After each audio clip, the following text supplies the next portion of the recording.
I studied law in Ukraine, Okay. and then I came here to study, and then I stayed further on. Okay. And do you still have family back in Ukraine? Yes. Have you Yes. talked to them? Yes, I did. I just, before I came here, I talked to my sister, well, briefly. She was able to leave Kiev. She is in a different city right now, smaller, with her family. At this point, they're safe. But again, what time is it now? 4 p.m. in the US. So it's almost 11 p.m. at night in Ukraine. So you can imagine that the closer the night to the night, we expect things to happen. We expect the worst. Be prepared for the worst. So now, what are you looking for? I mean, we talked about what people can do to help support this community during this time. I wanted to touch up on some interesting things and important things that the way I look at it. Please. A lot of times in the media and in coverage, you notice that news generally say that Ukraine and Russia is one country. I sincerely disagree with that. I mean, we do have history together. We share history since medieval times, right? But then after 1991, after the collapse of Soviet Union, we all became independent countries. We have our own constitution, we have our own laws, we have our own rules, completely different countries. And while again there's that history and a lot of everything is going on, but we're still different. In 1994, there was this Budapest Memorandum signed, right? Look it up. I strongly encourage people to look it up. Why we put so much emphasis that it is the United States' responsibility to not necessarily to help us out, but to be involved, right? This memorandum was signed by Russia, Britain, and the United States. And I'm going to quote exactly to you what it says.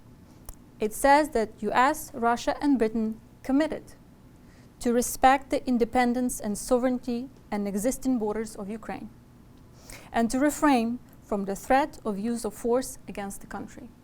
Now, that is a legal treaty, and a legal treaty it's an international document. It's a binding international document. And that's why, a lot of times in the media you say, well, so why so much fuss? Well, that's why so much fuss. Because that document was signed. There are obligations. Imagine yourself signing a contract for something very, very important that you've given up, right? And then somebody breaches that contract. What would you do? You would ask why, I want to see some recourse. That's why we believe that United States should be involved. Now, I also would like to mention one important thing. Also, I've heard on the media a lot of times that why is it that Ukraine has not pleaded one-on-one with Russia earlier? And to be honest with you, somewhat, we relied on our counterparts. We relied on Europe, we relied on the United States, we relied on these countries to do the negotiations, to do the diplomacy. Hours before the attack, the Ukraine's president pleaded on air. He stated that he tried to reach the Russian president, tried to talk to him. No response. The diplomacy failed. Our direct communication with Russian president failed. What do we do? That's the question. What do we do? We're not asking, sons and people of the United States and Europe to come on the ground and help us. No, Ukraine can defend itself. It's their territory. It's their right. That's what they're going to do. But what we're asking, since we have this legally binding document, we're asking for tools for us to fight. And I don't think that's too much to ask. 81 years ago, what started as a fight between two countries ended up in the biggest world war. Do we want that to happen now? Do we want to sit back, just enjoy our tea, do nothing? Will history forgive us for that? I don't think so. So with that being said, what can be done?